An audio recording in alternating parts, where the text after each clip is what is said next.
Salam dan salam sejahtera di dalam kasih Tuhan Yesus Kristus. Mari kita berdoa. Syukur kami naikkan bagi-Mu Tuhan, sebab Engkau baik, Engkau menolong, Engkau melawat kami. Dan kami tahu Engkau mengerjakan segalanya kepada kami, dan itu bukti nyata bahwa Engkau selalu menyertai kami.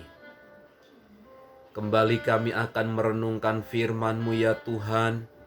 Mampukan kami dan berikanlah kepada kami hati yang lembut untuk menerima firman-Mu, sehingga firman Allah itu mendapatkan tempat yang terbaik di dalam hidup kami. Kami siap diberkati oleh firman-Mu di dalam dan demi nama Tuhan Yesus. Amin. Dalam kitab Filipi pasal pertama ayat 27 sampai ayat yang ke-30 demikian. Hanya hendaklah hidupmu berpadanan dengan Injil Kristus, supaya apabila aku datang aku mendengar bahwa kamu teguh berdiri dalam satu roh dan sehati sejiwa berjuang untuk iman yang timbul dari berita Injil, dengan tiada digentarpan sedikit pun oleh lawanmu. Bagi mereka semuanya itu adalah tanda kebinasaan, tetapi bagi kamu tanda keselamatan, dan itu datangnya dari Allah.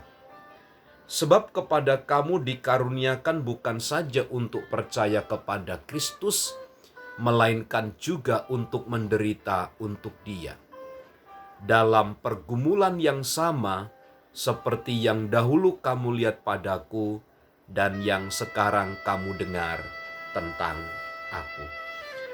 Bapak, Ibu, Saudaraku yang dikasihi oleh Tuhan, Paulus menghimbau, memberikan sebuah perhatian khusus tentang posisi keberadaan hidup kita di hadapan Tuhan.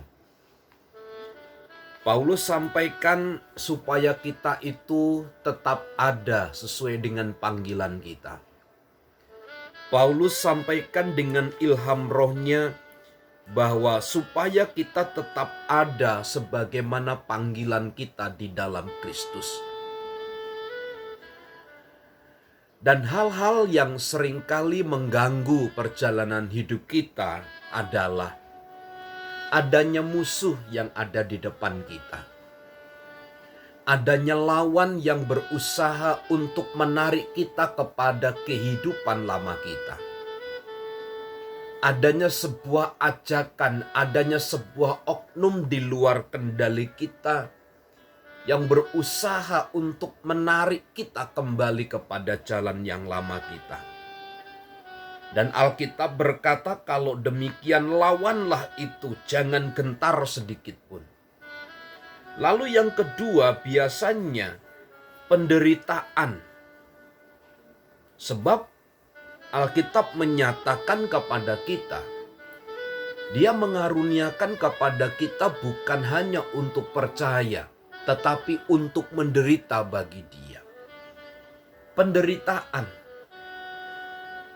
karena Kristus, penderitaan karena Kristus adalah merupakan sebuah kasih karunia tersendiri bagi kita.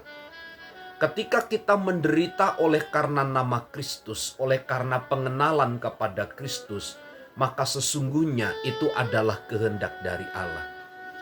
Tetapi untuk menderita itu bukan perkara yang mudah.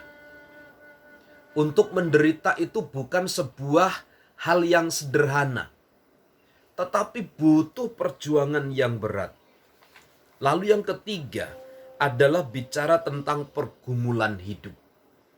Tiga hal inilah yang acap kali membawa kita untuk berubah setia, untuk berubah cara kita hidup di dalam Tuhan. Maka Paulus mengingatkan akan tiga hal ini agar kita berhati-hati terhadapnya. Maka saya katakan begini, hendaklah hidup kita berpadanan dengan Injil Kristus.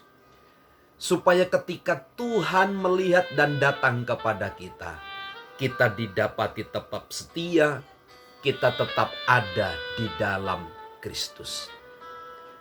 Pagi hari ini sebelum beraktivitas saya berdoa, kiranya Tuhan menjadi penolong dan pelindung bagi kita, sehingga kita tetap kokoh, tetap kuat di dalam Tuhan. Selamat pagi, Tuhan Yesus memberkati. Shalom.